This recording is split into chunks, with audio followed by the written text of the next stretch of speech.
नमस्कार दोस्तों, आप लोग कैसे हैं? उम्मीद है कि आप लोग अच्छे होंगे। चलिए दोस्तों, आज का जो वीडियो रहेगा दोस्तों, ये रहेगा दोस्तों मौर्य साम्राज्य से। क्या दोस्तों? मौर्य वंश से एक क्वेश्चन रहेगा दोस्तों, तो आप लोग वीडियो के साथ बने रहे दोस्तों। अगर आप अपने चैनल को सब्सक्राइब जरूर कीजिएगा दोस्तों। मौर्य वंश से जितने भी क्वेश्चन दोस्तों महत्वपूर्ण क्वेश्चन हैं, सभी को इस वीडियो में हम कवर किए हैं दोस्तों। 100 प्रश्न रहेगा दोस्तों, तो आप लोग वीडियो के साथ बने रहे दोस्तों। अगर आप लोग इतना 100 प्रश्न का अगर MCQ कर लेते दोस्तों, तो एक भी क्वेश्चन आपको मौर्य वंश से छूटने वाला नहीं है दोस्तों। इसलिए दोस्तों आप लोग वीडियो के साथ बने रहे दोस्तों, और चैनल को सब्सक्राइब जरूर कीजिए दोस्तों, और लाइक और कमेंट जरूर कीजिए दोस्तों। चलिए दोस्तों, न देरी करते हम क्वेश्चन की ओर बढ़ते हैं। क्या कहा गया दोस्तों? पहला क्वेश्चन कहा गया दोस्तों कि मौर्य वंश की स्थापना किसने की थी दोस्तों? चंद्रगुप्त मौर्य ने। चंद्रगुप्त मौर्य का गुरु कौन था दोस्तों? वह चाणक्य था। अगला क्वेश्चन, मौर्य साम्राज्य की राजधानी कहाँ थी दोस्तों? वो पाटलिपुत्र थी। चलिए दोस्तों, इसी तरह हम आगे बढ़ेंगे दोस्तों। अगला नंबर क्वेश्चन की ओर बढ़ेंगे। चंद्रगुप्त मौर्य ने किसके विरुद्ध युद्ध किया था दोस्तों? तो सेल्यूकस के विरुद्ध। उसके बाद दोस्तों चंद्रगुप्त मौर्य ने जैन धर्म कब अपनाया दोस्तों? तो शासन त्यागने के बाद। उसके बाद है दोस्तों, ध्यान से देखिएगा कि मौर्य वंश का सबसे प्रसिद्ध शासक कौन था दोस्तों? वो अशोक था। चलिए दोस्तों, फिर आगे बढ़ेंगे। जितना भी क्वेश्चन करवा रहे हैं सिर्फ इंपॉर्टेंट क्वेश्चन है दोस्तों। इसके बाद कलिंग युद्ध कब हुआ था दोस्तों? 261 ईसा पूर्व में। अगला नंबर, अशोक ने किस युद्ध के बाद बौद्ध धर्म अपनाया दोस्तों? तो कलिंग युद्ध के बाद। अशोक ने किस धर्म का प्रचार किया दोस्तों? वो बौद्ध धर्म का प्रचार किया। चलिए दोस्तों, फिर आगे बढ़ेंगे। अगला नंबर क्वेश्चन कहा गया, अशोक का धार्मिक उपदेश किस भाषा में था दोस्तों? वो प्राकृतिक भाषा में था। अशोक ने कितने स्तंभ बनाए थे दोस्तों? वो लगभग 30। अशोक का सबसे प्रसिद्ध स्तंभ कहाँ था दोस्तों? वो सारनाथ में था।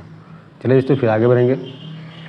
अगला नंबर क्वेश्चन कहा गया दोस्तों कि सारनाथ स्तंभ पर कौन सा राष्ट्रीय प्रतीक है दोस्तों? तो 4 सिंहों वाला शीर्ष। अगला नंबर क्वेश्चन कहा गया दोस्तों, तो अशोक ने किस बौद्ध परिषद की अध्यक्षता की दोस्तों? तृतीय बौद्ध संगीत की। उसके बाद दोस्तों ध्यान से देखिए दोस्तों, अगला क्वेश्चन है, मौर्य साम्राज्य का अंतिम शासक कौन था दोस्तों? बृहदत्त था। चलिए दोस्तों, फिर आगे बढ़ेंगे। अगला नंबर क्वेश्चन कहा गया दोस्तों, ध्यान से देखिएगा कि मौर्य वंश का पतन कब हुआ दोस्तों? तो 185 ईसा पूर्व में। उसके बाद बृहदत्त की हत्या, क्या दोस्तों? बृहदत्त की हत्या किसने की थी दोस्तों? पुष्यमित्र शुंग ने। अगला नंबर क्वेश्चन कहा गया, अशोक ने बौद्ध धर्म का प्रचार कहाँ तक किया दोस्तों? तो श्रीलंका और नेपाल, कहा तो श्रीलंका, नेपाल और अफगानिस्तान। चलिए इससे फिर आगे बढ़ेंगे। अगला नंबर क्वेश्चन कहा गया दोस्तों, अशोक का दूत महेंद्र कहाँ भेजा गया दोस्तों? वो श्रीलंका। अशोक की पुत्री का नाम क्या था दोस्तों? संघमित्रा। चलिए इससे फिर आगे बढ़ेंगे। अगला नंबर क्वेश्चन कहा गया, मौर्य साम्राज्य का सबसे बड़ा क्षेत्र किसके अधीन था दोस्तों? वो अशोक के अधीन था। मौर्यकालीन प्रशासन का वर्णन किसने किया दोस्तों? कौटिल्य ने किया दोस्तों। अर्थशास्त्र ग्रंथ किसने लिखा दोस्तों? चाणक्य का नाम कौटिल्य। अगला नंबर क्वेश्चन की ओर बढ़ेंगे दोस्तों। अशोक का धर्म प्रचार किस माध्यम से हुआ दोस्तों? वो शिलालेखों द्वारा हुआ। अशोक के शिलालेख किस लिपि में है दोस्तों? ब्राह्मी लिपि में है दोस्तों।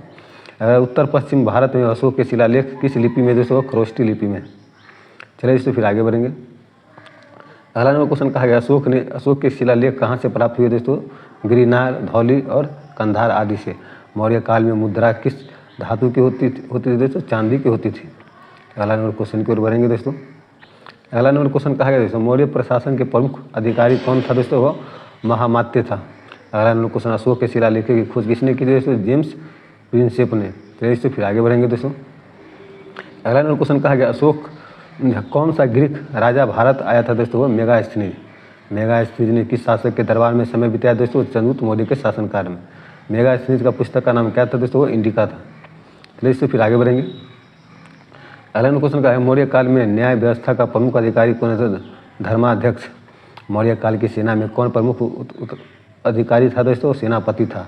मौर्य काल में कृषक वर्ग को क्या कहा जाता है दोस्तों? गृहस्थ कहा जाता है दोस्तों। अगला नंबर क्वेश्चन की ओर बढ़ेंगे दोस्तों। अशोक के शिलालेखों में कौन सा धर्म का उल्लेख है दोस्तों? वो धर्म का अर्थ क्या है दोस्तों? नैतिक आचार और व्यवहार। अशोक के समय किसी विदेशी राजा से संबंध था दोस्तों? एंटिओक्स द्वितीय से। चलिए इससे फिर आगे बढ़ेंगे दोस्तों। अगला नंबर क्वेश्चन कहा गया, अशोक ने किस स्थान पर सबसे पहले शिलालेख स्थापित किया दोस्तों? गिरिनार में। चलिए इससे फिर आगे बढ़ेंगे दोस्तों। अगला नंबर क्वेश्चन कहा गया, मौर्य वंश किस युग से संबंधित था दोस्तों? प्राचीन भारत से। मौर्य शासक कौन सा धर्म अपनाने लगे थे दोस्तों? वो बौद्ध धर्म अपनाने लगे थे। अशोक की मृत्यु के बाद कौन सा शासक बना दोस्तों? दशरथ बना दोस्तों। चलिए इससे फिर आगे बढ़ेंगे दोस्तों। अगला नंबर क्वेश्चन कहा गया, जिसे ध्यान से देखिएगा कि मौर्य साम्राज्य का विस्तार कहाँ तक था दोस्तों? अफगानिस्तान से बंगाल तक था दोस्तों। मौर्य वंश की स्थापना कब हुई थी दोस्तों? 322 ईसा पूर्व में। अशोक का जन्म कब हुआ था दोस्तों? लगभग 304 ईसा पूर्व में। अगला नंबर क्वेश्चन पे बढ़ेंगे दोस्तों। मौर्य वंश के शासकों की कुल संख्या कितनी थी दोस्तों? वो 9 थी। मौर्य काल में स्त्री शिक्षा की स्थिति कैसी थी दोस्तों? वह सीमित थी। मौर्य प्रशासन का मुख्य आधार क्या था दोस्तों? केंद्रीकृत शासन। चलिए दोस्तों फिर आगे बढ़ेंगे दोस्तों। अगला नंबर क्वेश्चन की ओर बढ़ेंगे। अशोक की नीति का उद्देश्य क्या था दोस्तों? सामाजिक श्रद्धा।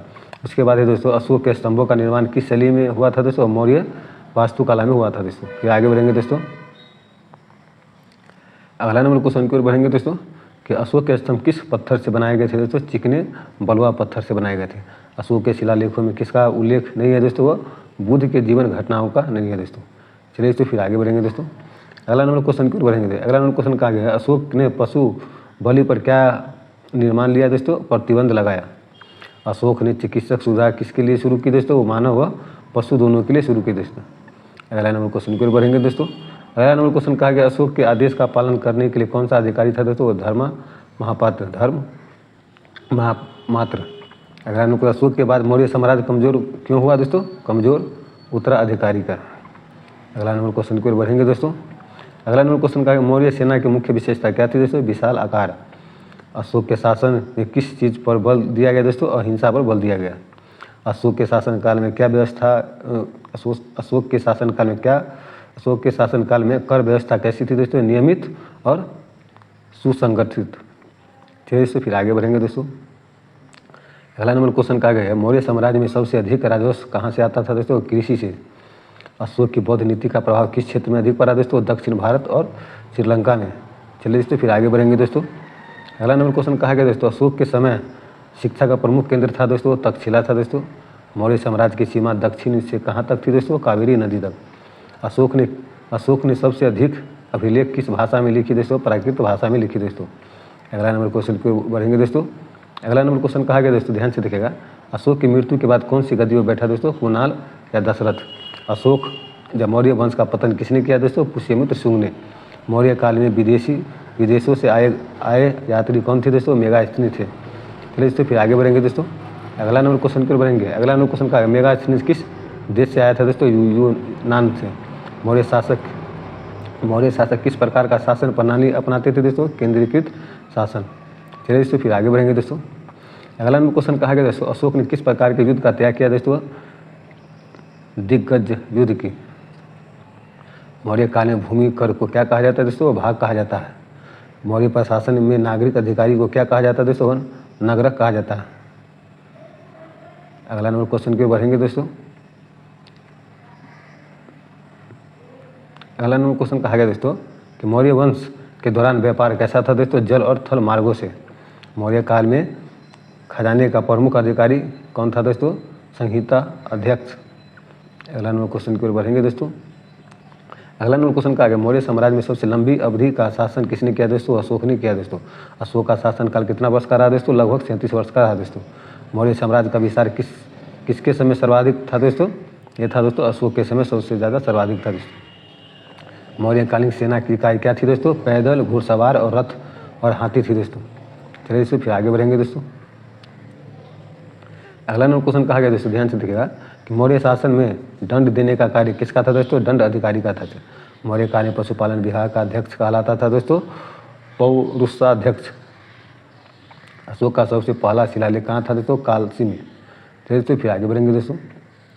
अगला नंबर क्वेश्चन क्यों बढ़ेंगे? मौर्य काल में विदेश नीति का आधार क्या था दोस्तों? संतुलन और विस्तार। धर्म महामात्रों की नियुक्ति कब हुई थी दोस्तों? 24वें शासन वर्ष में। उसके बाद दोस्तों अगला नंबर क्वेश्चन पर बढ़ेंगे दोस्तों। मौर्य शिल्प कला का सर्वोत्तम उदाहरण कौन सा था दोस्तों? सारनाथ सिंह स्तंभ। अशोक के शिलालेख कितने प्रकार के दोस्तों? 2, लघु और प्रमुख। चलिए दोस्तों आगे बढ़ेंगे दोस्तों। अगला नंबर क्वेश्चन पर बढ़ेंगे। अशोक के कुल प्रमुख शिलालेख कितने हैं दोस्तों? वो 14 है। अशोक ने किस स्थान पर बौद्ध धर्म के प्रचार हेतु विहार बनाए दोस्तों? भरहुत सांची में। चलिए दोस्तों फिर आगे बढ़ेंगे दोस्तों। अगला नंबर क्वेश्चन का है मौर्य काल में कौन सी लिपि दक्षिण भारत में प्रयोग होती है दोस्तों? तो इसका जवाब है ब्राह्मी लिपि। मौर्य प्रशासन में गुप्तचर प्रणाली को क्या कहा जाता है दोस्तों? संदर्भ कहा जाता है।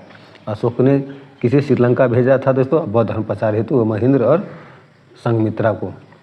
अगला नंबर क्वेश्चन पर बढ़ेंगे दोस्तों। अगला नंबर क्वेश्चन कहा गया दोस्तों मौर्य साम्राज्य के आर्थिक समृद्धि का मुख्य स्रोत क्या था दोस्तों? वो कृषि था। मौर्यकालीन शिलालेख किस प्रकार की जानकारी देते हैं दोस्तों? धार्मिक और प्रशासनिक। चलिए दोस्तों फिर आगे बढ़ेंगे दोस्तों। अगला नंबर क्वेश्चन की ओर बढ़ेंगे। मौर्य काल के शासक ने किस भाषा को प्राथमिकता दी दोस्तों? प्राकृतिक को। अशोक के शासनकाल में प्रमुख बंदरगाह कौन सा था दोस्तों? वो ताम्रलिप्त था। फिर अगला नंबर क्वेश्चन की ओर बढ़ेंगे दोस्तों। अगला नंबर क्वेश्चन कहा गया है मौर्य काल के प्रमुख किलों में कौन सा दोस्तों? पाटलिपुत्र का किला। अशोक के समय किस धर्म के अनुयायी सबसे अधिक थे दोस्तों? वो बौद्ध धर्म के अनुयायी थे। अगला नंबर क्वेश्चन की ओर बढ़ेंगे। अगला नंबर क्वेश्चन कहा गया अशोक किस बौद्ध शाखा का अनुयायी था दोस्तों? हीनयान का। मौर्य साम्राज्य में सबसे बड़ी चुनौती क्या थी दोस्तों? उत्तराधिकारी संकट। अगला नंबर क्वेश्चन की ओर बढ़ेंगे दोस्तों। अगला नंबर क्वेश्चन कहा गया दोस्तों मौर्य काल का पतन किस कारण हुआ दोस्तों? शासकों की कमजोरी के और बंटवारा। चलिए जो जितने भी इम्पोर्टेंट क्वेश्चन था दोस्तों आपको हम इस वीडियो के माध्यम से आपको हम करवा दिए दोस्तों। 100 प्रश्न था दोस्तों, तो 100 प्रश्न आप लोग 1 से 2 बार वीडियो को जरूर देखें दोस्तों, पूरा क्वेश्चन आपको कवर हो जाएगा दोस्तों। तो चलिए वीडियो कैसा लगा? अच्छा लगा तो लाइक कमेंट सब्सक्राइब दोस्तों, ऐसा शेयर जरूर किया। Thank you.